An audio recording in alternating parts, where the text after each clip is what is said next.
matwen yen ama ya dan ye ho aba se de edi kan e kan ye no titu bi kire dwumadie so na muguso amohwe no Atenka TV ni e fa edi kan ye onom ene edidie ene fitiem ana ye de aba besna ko no sabre ye dru ba bi a ye de amamre ni amane ebre ana ede brewe ene menimnua kwaku frempon manso ana ehia ewo fie ha sei ayeba abedi nkomo se de bedi kan kan kire no dwuma ye de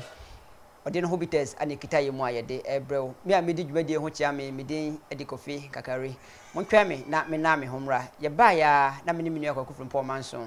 ye de amamre ni amane dwuma de no ebrem montwa me meba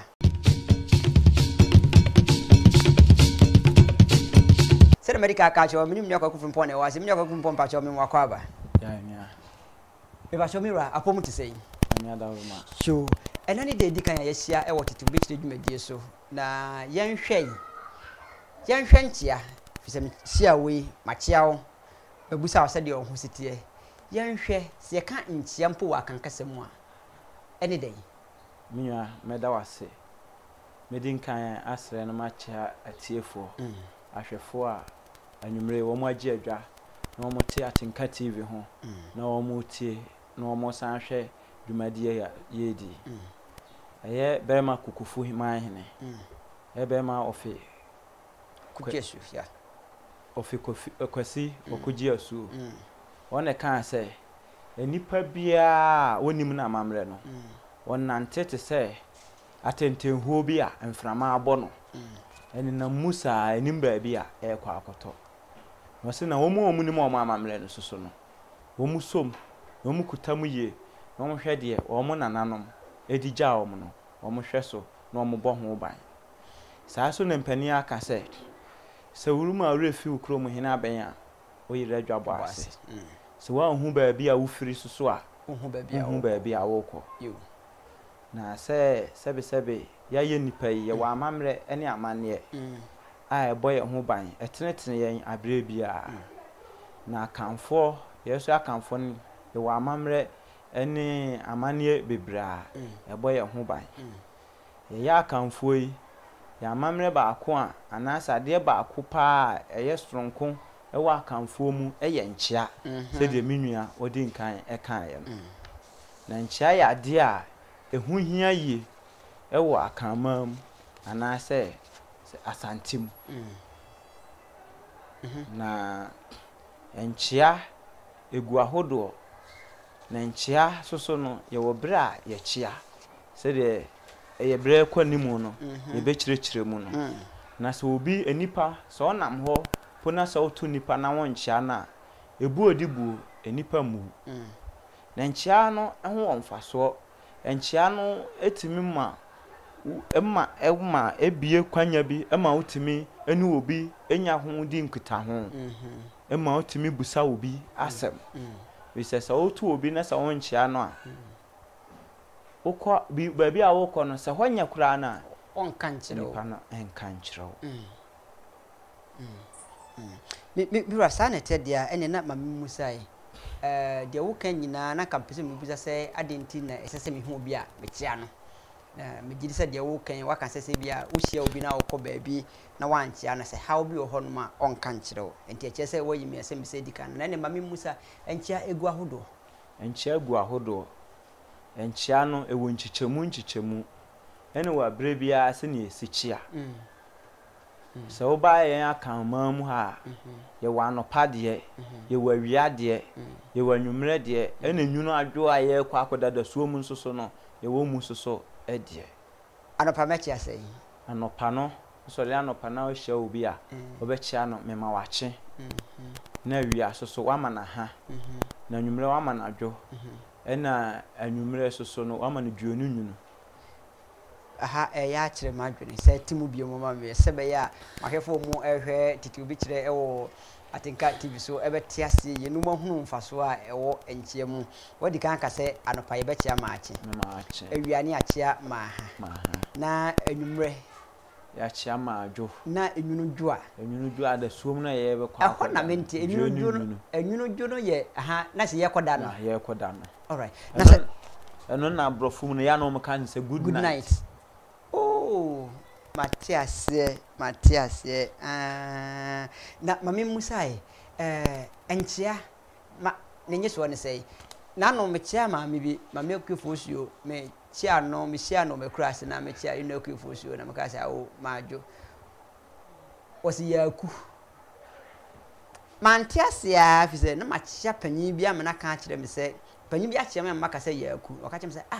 enye wa fe me na me chia wa giso sa me ra enchia nenye so ne sei ebia me chia wa no pa ebia enumre me giso sei enchia no wo chia obi a wo se ne o se chia wa esi giso ne so ejo mbi obi so ya opiafo ya okudonto ya oburu ya nyaado ya mu na saa ne masisi suoyi anase ne mabobo suoyi no eno no ekirewo enipa no ne papa a wo no nton a obo unse ye wo akanfo no ye wo abusua ene ye wo nton no ye bo no wo ye papa fam eno ye honhum honhum a o papa ede wo no eno ne nton a wo bo no ena wo maame de no ne ye abusua no eno ye moja enti wo papa honhum na di wachi no eno na ye de geso na semre koso na ye ba be kirekire akanfo amamre ne asante amamre ne titi obi kire mu ne de ebeduru ba bia ebeka abusua ne nton asem no eho no ye betim ho ye ne akyekyere obi a nton bi a ne sedi esije ne so ndi mame musa e bia be hia wa no pa ene kra de ye nka ma chi na kan no mshar maka good morning hi maka good morning na so ka good morning ne mum say ye back amamu bi hia panyin e bi kra asabe panyin fo mo ni mo nipa na anko school nti bi kra na obeka say onti good morning na se na maka maachi meka maachi obeji me so say on se de na me ka say ye wo ya buru ya kodonto ya nyaado ne ade no unse kane tete no ani tete nkurase anase nkurunkuma mu no na ye ninim ye ho me hu a me nua kakari menim se ajamanu banam anase ajakwa kakari banam ti ajakwa kakari de oda nyaado enti wo hu me na achi ampa me si ya nyaado enu ma obi susu a wonimu no ogina nchen no esu hu se we se ne papa esu da nyaado okay so what I say na enu ni nyina achi no ye wo enyeso biam san wo ho a enu de se ye obo obemo wutimi geso ya eja se wo ye bema o hia o chia na animu nton a wo ba wutimi ka se ya eja so ye oba so a no ageso ya ena na cheso enu de unimu nton a obo no na se edania because me gidi se me hia papa bi panyin adonko bro bia machia no bia ogime so ya oba na maintenance ntine wa mama tiase ntine se wa fam se ne ba ana machia na machia na waje so ya oba mira se de yedi nkomo ni na no mame nhwe ekwa besi se ye keka mfaso ye ka ne ebema ye hu se ya kanfo adenti eye nhye se me hye obi amachia no ai se wo hye obi no wa anchia na se de medi kan no ebi kura na bia a wo kon kura unim ho anase wono na ofiri ho bo de wo hye no nenim de wo nachi wa fe na wo ko ho ti se bibi wo ho ehu a wa anchia na onu so betwam akọ na emom sa oto no na meto na me se menua kakari ma achi o no waje so ya nua anase ya eja na enu no abra abechi apepepe no na ma enipa no kwan so obetimi din wadi nkita ho obetimi ni wadi nkomo abie kwan ama no na obusa asa wo ho tesai na oji so wi a obetimi abusa asa na wo duru hene na bi aka kire nsem pese mi duru enkwan ekrutia ha na waka kire se ye ho na mfiri ba de wo ho na mi hu wo ho no enye tinkebe ya kafa kwan foforo so atiwase ene na jise mfaso e wonchi aso ba kono no edi nkabo mu ba ma wo hunu ne wo wanim nura mame musa okasa mu wo ka yedi nkita ho ebinum ka se bia meni nipa ne di nsa wo so wo ka nkita ho enso ye da nu ma me fa mo me we dey wo se nchi aho asem na e kan so amamre na ensa wo so ne de se me ka se me no obi di nsa wo so ana che se enye papam eti se de menini yiye menene wo akon bi entokwa bi enti obi ni obi di nsa wo so de a enye papam na nkita hodie ene ye papam na che se ye fa adwene on se de na me ka na nchi ano nye so no kura no se sabe wo ye abrante anasa ababaawa anasa na se obi a uhu oba bi ana bema bi na se wani gye ne ho a enchia kura no me na se kwadwo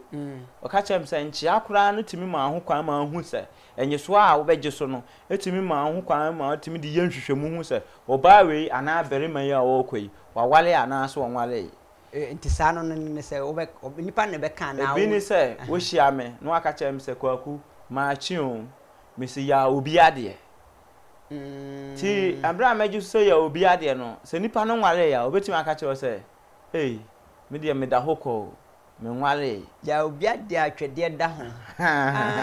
enti na no kra no etimi ma okwanya e ma so so wo asem bi ade betu nanimu a sabre no na che se abie kwan ama eno ne kwa kumpa so bodio me ba na me ho emra safi na do fide na to asia ha Atenka TV titubi se dwumade ana me de ebre ma men kai o se dwuma ye di ode no ho bites ana ekita ye mu aye de ebre wo se woni je ho na pese unye di nkita ho e wo dwuma ye di so a obetimi afre e wo 0244508778 so ana se obetimi asende o message se me no na e di dwuma no dwuma we e me no mienu nyina ana e di sa number no ene number obetimi asende o message e de abaso sara nso na obetimi atteste e de afaso na me no mienu ya ka bom na ye di nkomo ene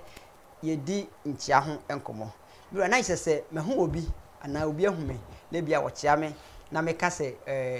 o meje no se obi a ya obi ade atwede da ho ana se we na se nipa no o ka se da bi o me de na se o da ho kwa na che so da ho kwa oh all right no na ma kwan hwehwemu no bi no eno na kwan a befa so abehwehwemu se o hu no a won se abre emprepi no se o hu obi na se wo kwase ne pe na se we obi eyira na obi kuno na apese odo ho hye na ama na yehu ena ne bisa no so ye woden a ne bisa no ye woden a se be ya obetimi aben nipa no nipa no kra na opese wo ben no ye woden a enchia mu no utimi fa so etimi de eben nipa no me from for mama emisa ye hu bra ye chia na ye nhwe enchia gu ahodo ebia se ekwan ahemfo no matena se mpanyimfo atena se saa no metimi agina tenten na metwapu se nananom mechia mo ana nananom memmajo metimi enchia sen na ye chia wo dwabo ase nananom atena se ayi ase won se dem sika na enchia no enye sebe se obehie obi kwa ho ana abekwa akoto obi woni fie na abema na che ana abema na ha ana abema na adwono nko a na emum no ye wo emia a bi adwumadie bi koso a enchia soso ekọ so ewo ho ebi te se ohini abodwa ana sa ahemfo abodwa na ahemfo bodwa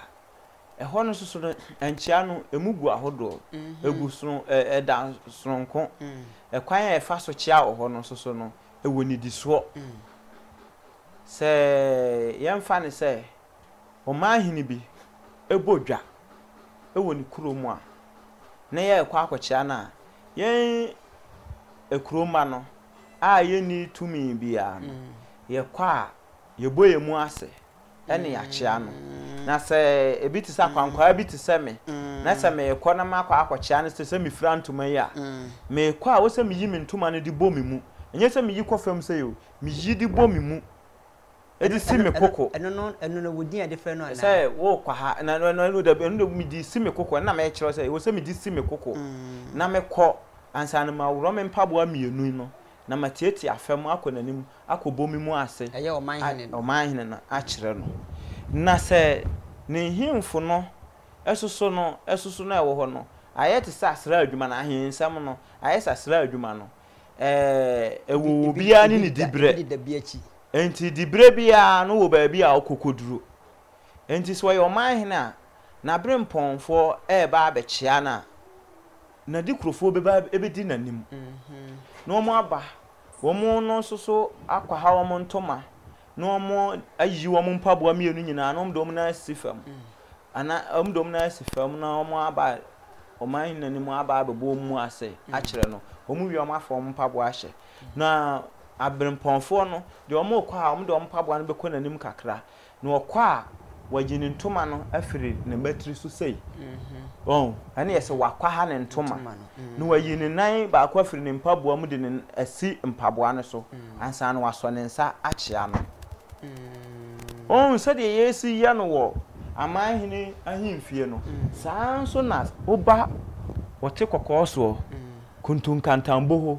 wono susu na ahimfie a kuntunkantambo ho wono na otimi ma nipa ye kuntun no sama ne ye kanta no asan ye no bohu mentiasio se kuntun kantambo otimi manipa ye kuntan ada o ye kuntun no asama na ye kanta no asama na ye bohu won atimi ma otumi e ma didi ahene de kyerɛkyerɛ wo ho e ma obi ahu ohun sampa wo bema wo hene wo bema mu wono aso na betimi asama wa ye se bohu na kyese wa ye se ha usifire a utwa ani ahunhu se obi kura agina ho na kyese tumi no ode ma wo no otimi gifiri wo nsam aha ye titu bi kyerɛ so Atinka TV aha maka kyerɛ sɛ edura nwumresi a ode ba trase na yesua de ene yewura kwakofmpon ama ye hu niema bebre entia na ye ka de nanso no mpanyin se niema bi wo honom na sɛ untwam no bi de tu ne bafo a na sɛ unni futufo na de bi atu kotokom ebi na waka kye wo se santehene wono kuntun kantambo onu kuro ya betimi amwa ye kuntu no ayo kantan no asa yo boho obema otumi ma de ade na wajiu ase akonwa no wabhwe ze tim yesu wo yiwa ase akonwa wo anhwe ni yi a wo anhwe ni yi a no obeche ose tumi no nyina wona de ma wo Matias obsia ye de bre ana ye adwuma menim se woni agi kakra yi ho eye den ya ebre ewo ho na no de ye bekosoa ne de niema nkakra si ya abro ewo titu bi kire dwumadie so na wasua bi se de medical kan